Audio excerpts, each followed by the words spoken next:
പിതാവേ, ഈ പൈതലിനെ ദൈവത്തിന്റെ തൃക്കരങ്ങളിലേക്ക് ഞങ്ങൾ ഏൽപ്പിച്ച് പ്രാർത്ഥിക്കുന്നു.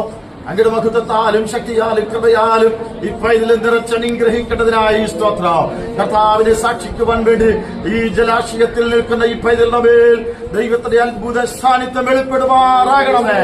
അങ്ങയ്ക്ക് വേണ്ടി വിശ്വസ്തയോടെ മാതൃകയോടെ ആത്മനിറവിൽ ജീവിപ്പാനുള്ള ദൈവകൃപ ഈ പൈതലിന്റെ മേൽ കൽപ്പിക്കേണ്ടതിനായി ഞങ്ങൾ അങ്ങയോട് പ്രാർത്ഥിക്കുന്നു. പ്രാർത്ഥന കേട്ടതിനായി സ്തോത്രം യേശുവിൻ നാമത്തിൽ തന്നെ.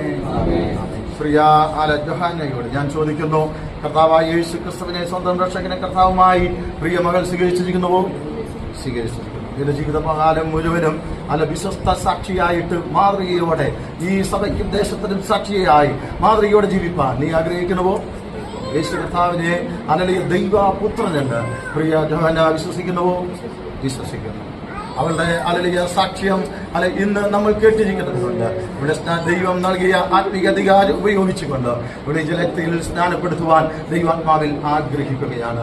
മാനവരാശിയുടെ പാപത്തിന്റെ പരിഹാരത്തിന് വേണ്ടി സ്വർഗീയ മഹിമകളെ വെടിഞ്ഞ് ഈ താന്റെ ലോകത്തേക്ക് ഇറങ്ങി വരികയും നമ്മുടെ പാപങ്ങളെ വഹിച്ചുകൊണ്ട് കാൽവരി ക്രൂശിൽ മരിച്ച് അടക്കപ്പെട്ട് 3-ാം നാൾ ഉയർത്തെഴുന്നേറ്റ് സ്വർഗത്തിലേക്ക് കയറി പോകുകയും തന്റെ പ്രത്യക്ഷതയിൽ പ്രിയം വെച്ചിരിക്കേണ്ട വിശുദ്ധന്മാരെ ചേർക്കുവാൻ വീണ്ടും വരുമെന്നതിൽ ചെയ്തവനുമായ കർത്താവായ യേശു ക്രിസ്തു ദൈവപുത്രനെന്ന് പ്രിയ മകൾ വിശ്വസിക്കുന്നുവോ? വിശ്വസിക്കുന്നവരെ സ്നാനപ്പെടുത്തണമെന്നുള്ള ദൈവത്തിന്റെ വിശുദ്ധ കൽപ്പന പ്രകാരം ഞാൻ ഈ മകളെ പിതാവിന്റെയും പുത്രന്റെയും പരിശുദ്ധാത്മാവിന്റെയും നാമത്തിൽ ഈ ജലാശയത്തിൽ സ്നാനം കഴിപ്പിക്കുന്നു.